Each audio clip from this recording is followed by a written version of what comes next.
Hello guys, তোমাদেরও কি সকাল সকাল উঠে রোল চাউমিন খেতে ইচ্ছে করে? যাদের আমারই মতো খেতে ইচ্ছে করে তারা সবাই কমেন্ট সেকশনে জানিয়ে দাও। সকাল সকাল শুরু হয়ে গেছে রোল বানানোর প্রিপারেশন। প্রথমেই পেঁয়াজ কেটে ক্যাপসিকাম কেটে হালকা ভেজে নিয়ে পরোটা বানিয়ে তার ভেতর ডিমের গোলা দিয়ে ডিমের অমলেট বানিয়ে সেই রোলকে স্টাফিং করে সেটাকে রোল বানিয়ে গপ করে মুখে পুরে দিলাম।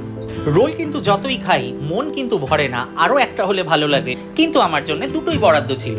দুটো খাওয়ার পর কাজে বসে গেলাম। অফিস খুলে 2-3টে কল নিলাম। কল নিতে নিতে লাঞ্চ টাইম হয়ে গেল। লাঞ্চে দেখো আছে ভাত, বাঁধাকপির তরকারি, মুগ ডাল, তার সাথে কিছু একটা লাল লাল ঝাল ঝাল, তার সাথে মাছের ঝোল ছিল, কিন্তু আমি শুধু মাছটা তুলে নিয়েছি। এই লাল লাল ঝাল ঝাল মাটনটা একবার দেখেছো? মাটন থাকলে আমার কিন্তু লাঞ্চে আর কিছু লাগে না, কিন্তু তাও খেতে হবে। ডাল খাও, ভাত খাও, বাঁধাকপি খাও। তোমরাও কি এরকম করে লাঞ্চ করো? ঠিক আছে, ডালটা ছিল ঠিকই ছিল। আজকে মাটন আছে বলে কম কম নিয়েছিলাম, অল্প বাঁধাকপি দিয়ে এক গ্রাস তুলে নিলাম। ভালোই লাগলো, কিন্তু ইটস নট লাইক মাটন।